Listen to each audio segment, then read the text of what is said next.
একসময় রাজধানীর আলোচিত পুলিশ কর্মকর্তা, ক্ষমতা, পদমর্যাদা আর প্রভাব সবই ছিল হাতে।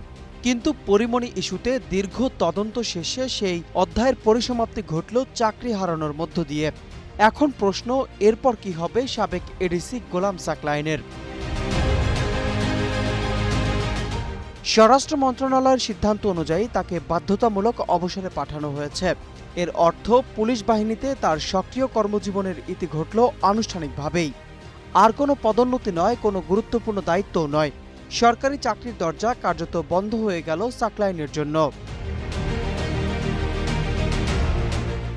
ডিবির গুলশান বিভাগের দায়িত্বে থাকা সাকলাইনের বিরুদ্ধে অভিযোগ ওঠে চিত্রনায়িকা পরিমণির সঙ্গে তিনি নৈতিকতা বহির্ভূত ব্যক্তিগত সম্পর্কে জড়িয়েছিলেন।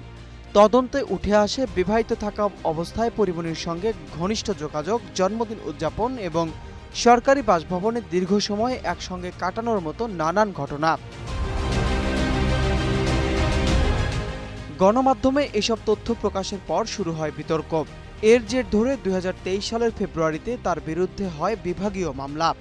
অভিযোগ প্রমাণিত হওয়ার পর দ্বিতীয় দফা কারণ দর্শানোর নোটিশও দেওয়া হয় সাকলাইনকে। পরে সরকারি কর্ম কমিশনের মতামত চাওয়া হলে তারাও বাধ্যতামূলক অবসরের পক্ষে মত দেয়। এরপরই আসে চূড়ান্ত সিদ্ধান্ত। তদন্ত নথি অনুযায়ী ২০২১ সালে বোট ক্লাব কাণ্ডের তদন্ত করতে গিয়ে পরিমণির সঙ্গে পরিচয় হয় সাকলাইনের। পরে সেই পরিচয় রূপ নেয় ব্যক্তিগত সম্পর্কে। যে সম্পর্ক একসময় ছিল গোপন আলোচনার বিষয়, সেটি শেষ পর্যন্ত হয়ে ওঠে তার ক্যারিয়ার ধ্বংসের কারণ। পুলিশ বাহিনীর একজন কর্মকর্তার জন্য সবচেয়ে বড় সম্পদ তার শৃঙ্খলা, সততা ও পেশাগত আচরণ। কিন্তু সাকলাইনের ক্ষেত্রে ব্যক্তিগত সম্পর্কের অভিযোগই ছাপিয়ে গেছে তার পেশাগত অর্জনকে।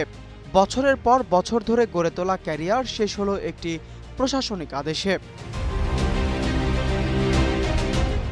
নূর ইসলাম, নিউজ ডেস্ক, গ্লোবাল টেলিভিশন।